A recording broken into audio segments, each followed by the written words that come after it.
Hello दोस्तों, G S मैं समती channel में आपका स्वागत है। दोस्तों, आज के हम इस वीडियो में पढ़ने वाले हैं बिहार बेल्ट्रोम डीईओ का प्रीवियस ईयर क्वेश्चन। और यहाँ से आपके एग्जाम में प्रश्न देखने को जरूर मिलेगा, क्योंकि सभी क्वेश्चन आपका VVI क्वेश्चन है। और डेली आप लोगों के लिए इस चैनल पर बिहार बेल्ट्रोम का क्लास चल रहा है, तो आप लोग इस चैनल को जरूर लाइक करें और इसे सब्सक्राइब करें। नेक्स्ट क्लास में हमने सेट नंबर 5 पढ़े थे और आज हम पढ़ने वाले हैं सेट नंबर 6। अगर आप सेट नंबर 5 नहीं पढ़े हैं तो पहले उसे जरूर पढ़ें। दोस्तों, और एक बात है कि अगर आप लोगों को किसी भी क्वेश्चन में डाउट है तो उसे आप लोग कमेंट बॉक्स में जरूर लिखें, उसका हम रिप्लाई अवश्य देंगे। तो चलते हैं आज के पहला प्रश्न की ओर। तो आज का आपका पहला प्रश्न है, किसी प्रोग्राम का चित्र के रूप में प्रदर्शन क्या कहलाता है? तो आपका आंसर होगा उसे फ्लो चार्ट कहा जाता है, यानी कि सी आपका आंसर होगा फ्लो चार्ट। अगला प्रश्न है, निम्नलिखित में से कौन सी वैज्ञानिक कंप्यूटर भाषा है? और ये आपका क्वेश्चन जो है मोस्ट हेवी क्वेश्चन है। तो आपको बताना है कि निम्नलिखित में से कौन सा वैज्ञानिक कंप्यूटर भाषा है। तो आपका आंसर होगा यह है फोर्ट्रॉन, यानी कि डी आपका आंसर होगा। अगला प्रश्न है, कंप्यूटर भाषा कोबोल किसके लिए उपयोगी है? आपको बताना है कि कंप्यूटर भाषा कोबोल किसके लिए उपयोगी है। तो आपका आंसर होगा यह व्यावसायिक कार्य के लिए उपयोगी है, यानी कि 128 का बी आपका आंसर होगा व्यावसायिक कार्य। नेक्स्ट प्रश्न है, किस कंप्यूटर भाषा का प्रयोग वाणिज्यिक कार्यों में किया जाता है? तो ये कहता है कोबोल का, यानी कि 129 का बी आपका आंसर होगा कोबोल।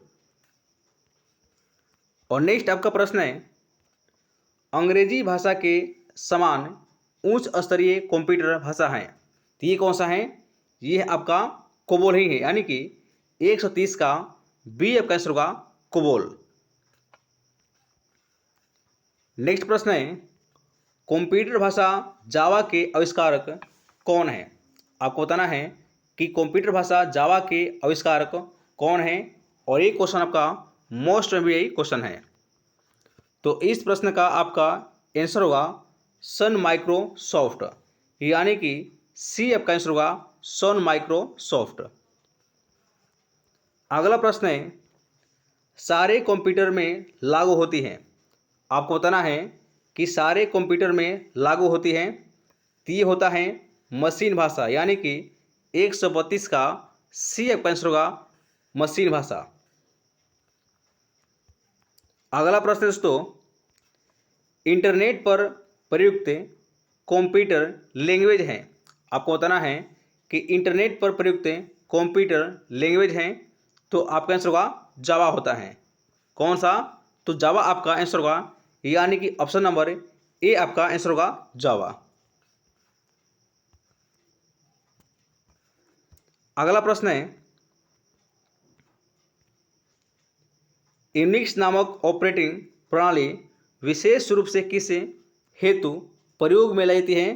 तो ये लाया जाता है दोस्तों वेब सर्वर्स के रूप में, यानी कि डी आपका आंसर होगा वेब सर्वर्स। नेक्स्ट प्रश्न है, किस प्रोग्रामिंग लैंग्वेज को ट्रांसलेटर की जरूरत नहीं होती है? ये कौन सा है? ये आपका मशीन लैंग्वेज है, यानी कि 135 का ए आपका आंसर होगा मशीन लैंग्वेज। अगला प्रश्न है, निम्नलिखित में से कौन सा मशीन इंडिपेंडेंट प्रोग्राम है? तो ये कौन सा दोस्तों? ये है आपका हाई लेवल लैंग्वेज है, यानी कि बी आपका आंसर होगा हाई लेवल लैंग्वेज। नेक्स्ट प्रश्न है, गलती एक एल्गोरिदम है जिसमें गलत परिणाम निकालते हैं, उसे क्या कहते हैं? तो आपका आंसर होगा उसे लॉजिकल एरर कहा जाता है, यानी कि 137 का ए आपका आंसर होगा लॉजिकल एरर उसे कहा जाता है। नेक्स्ट प्रश्न है, मशीन लैंग्वेज क्या प्रयोग करती हैं? आपको बताना है कि मशीन लैंग्वेज क्या प्रूव करती है। तो ये करता है न्यूमेरिक कोड, यानी कि बी आपका आंसर होगा न्यूमेरिक कोड। अगला प्रश्न है कंप्यूटर डाटा स्टोर और गणनाएं करने के लिए नंबर सिस्टम का प्रयोग करते हैं। तो ये कहता है बाइनरी में, यानी कि सी आपका आंसर होगा बाइनरी। और ये क्वेश्चन जो है मोस्ट भी यही क्वेश्चन है। तो अगला प्रश्न है निम्नलिखित में से स्टोरेज का सबसे बड़ा यूनिट कौन सा है। आपको बताना है कि निम्नलिखित में से स्टोरेज का सबसे बड़ा यूनिट कौन सा है। और ये क्वेश्चन जो है मोस्ट भी यही क्वेश्चन है। तो इस प्रश्न का आपका आंसर होगा टीबी, जिसे टेराबाइट भी कहा जाता है। यह भी आपको याद रखना है, यानी कि बी आपका आंसर होगा टेराबाइट। अगला प्रश्न है बीट किसका लघु रूप है। आपको बताना है कि बीट किसका लघु रूप है। तो आपका आंसर होगा यह है बाइनरी डिजिट का, यानी कि सी आपका आंसर होगा। अगला प्रश्न है एक बाइट में कितने विकल्प होते हैं। आपको बताना है कि एक बाइट में कितने विकल्प होते हैं।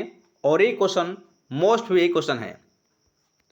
तो ये होता है 8 होता है, यानी कि सी आपका आंसर होगा। अगला प्रश्न है कंप्यूटर मेमोरी की सबसे छोटी इकाई क्या कहलाती है। आपको बताना है कि कंप्यूटर मेमोरी की सबसे छोटी इकाई कौन सा है। तो ये होता है बीट होता है, यानी कि इस प्रश्न का ए आपका आंसर होगा बीट। अगला प्रश्न है कितना बाइट मिलकर 1 किलोबाइट बनता है। आपको बताना है कि कितना बाइट मिलकर 1 किलोबाइट बनता है। तो ये बनता है 1024, यानी कि बी आपका आंसर होगा। अगला प्रश्न है बाइनरी नंबर प्रणाली में कितने अंक होते हैं।